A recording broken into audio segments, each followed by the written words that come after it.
Let me just quickly give you a list of 4 emotions that can change your life in one day. Emotions are powerful. Sometimes it doesn't take much to alter your whole life direction. Number 1, disgust. Powerful emotion. Disgust says, I have had it. See, that could be the day. The day you can say, I've had it. And whether you've had it with something small or something major, the day you can say, I've had it, may not be the day it ends, but the day it begins. That's what I said when that little Girl Scout left my door when I'm 25. I give her the big lie, she leaves, I say, I don't want to live like this anymore. I've had it with lying and being broke. Powerful day. The man's finally had it with mediocrity. He's had it with being a loser.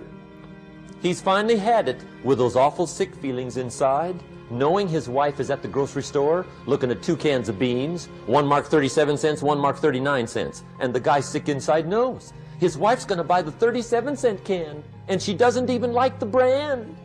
Do you know why she's going to buy the 37-cent can? To save 2 cents. The guy sick inside finally says, I've had it.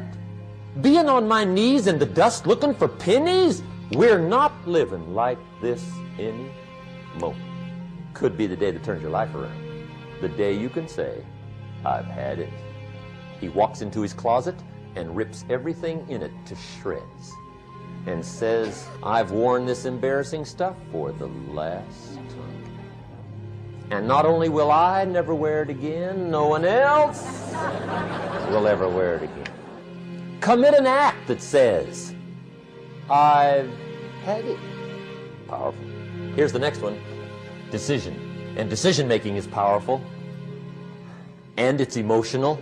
That's those knots in the pit of your stomach, right? Waking up in the middle of the night in a cold sweat, trying to decide.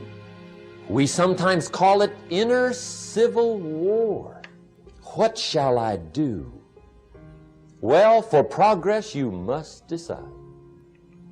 The best advice I can give you came from a wealthy friend of mine who said, if it's easy, do it easy. If it's hard, do it hard. Just get it done.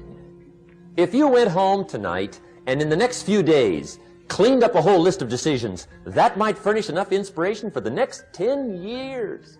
I found this out many times after you've decided. Getting on with it is easier than deciding. Sometimes decision is the toughest part.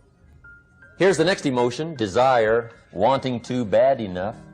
And I don't know how to tell you to want to. That's something you've got to come up with. There's 2 things I know about desire. Number 1, it comes from inside, not outside. You don't send off for it. Number 2, I know desire can be triggered by something. Who knows what it might be?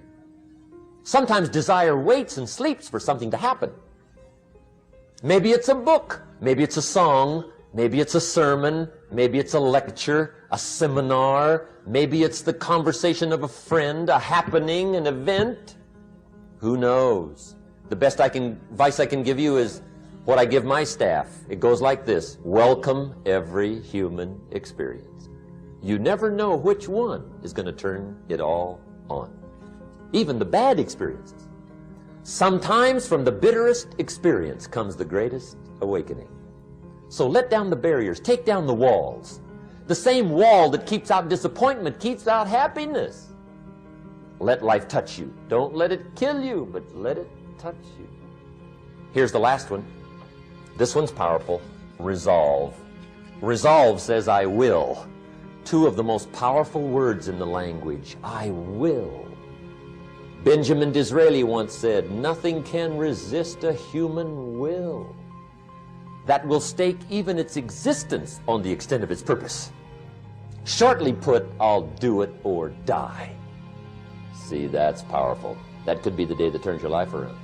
The world has a strange way of stepping aside when somebody says, I'll do it or die. The man says, I will climb the mountain. They've told me it's too high, it's too far, it's too rocky, it's too difficult, it's never been done before, but it's my mountain, I will climb it. Pretty soon you'll see me waving from the top. or dead on the side, because I ain't coming back. The best definition I ever got from the word resolve came from a little junior high girl in Foster City, California, up north. I'm talking to the junior high kids one day. I love to ask kids definitions. They come up with beauties. I got to the word resolve and I asked, who can tell me what resolve means? And I got several hands, and they were all pretty good, but the last one was the best.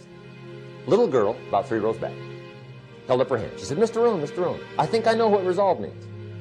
I said, darling, what do you think it means? She said, I think it means promising yourself you will never give up.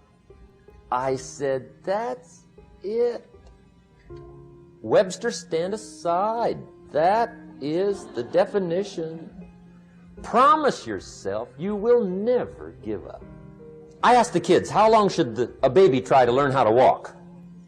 How long? How long would you give your average baby before you shut him off? How long? See, any mother in the world would say, you're crazy. My baby's going to keep trying until it learns how to walk. What a magic formula. Now let me show you what triggers all emotions into activity that brings results. And results is the name of the game. Here it is. Action. Finally, you must do something about how you feel.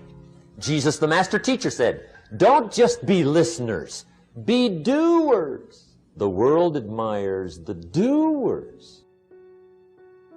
What will it take for me to get some of the things that I want? And being hungry for those things. Number one, you've got to work on yourself. It's very important that you engage in an ongoing process to develop you. Spend more time on yourself than what you've been spending.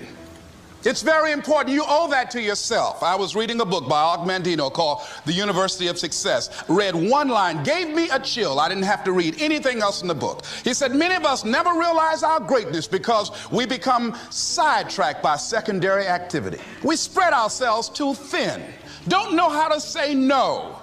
And we find ourselves doing all kinds of things and never ever have time to do those things that we need to do to work on ourselves. And then there goes a second, there goes another second, there goes another second, and we can't stop and hold time. And before you know it, you wake up one day and you're behind on your dreams and your bills. So decide that you're going to take some time to work on you, that you deserve that from yourself, that your life deserves some prime time.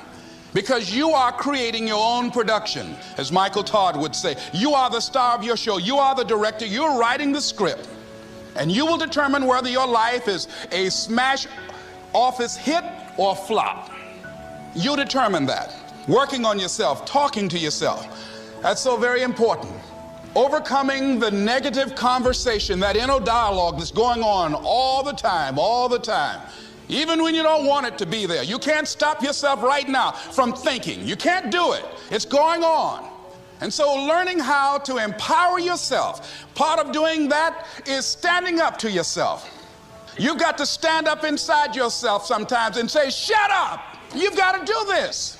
I was going to give a presentation, and this voice inside of me saying, you can't do this. You don't have everything it takes. Shut up. I'm behind on my bills and you're telling me what I can't do. I have got to do it. You get scared sometimes. Your mind will go blank on you. Some people you will allow to unnerve you. And you wonder, what's wrong with me? I'm not crazy. That's why you've got to learn to make a conscious, deliberate, determined effort to stand up inside yourself. Working on yourself, watching that inner dialogue, it will determine the quality of your life.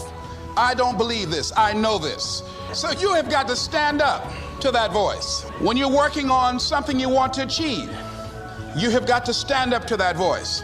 You've got to sell yourself every day on your abilities, on what you're doing, on the goal that you want to reach. You've got to sell yourself every day, every day, every day. According to your level of belief, it will manifest itself in what you're doing. Whatever we have right now, whatever we're demonstrating in our lives, is a result of what we believe subconsciously that we deserve. And part of increasing that belief level is that you have got to convince yourself every day. And as you convince you, as you sell yourself every day, every day, every day, you will begin to see a difference in the things that you're doing. Selling yourself on your ability to perform a job, to achieve a certain objective, telling yourself every day, here I go again. And I got what it takes. This is my day, and nothing out here is going to stop me.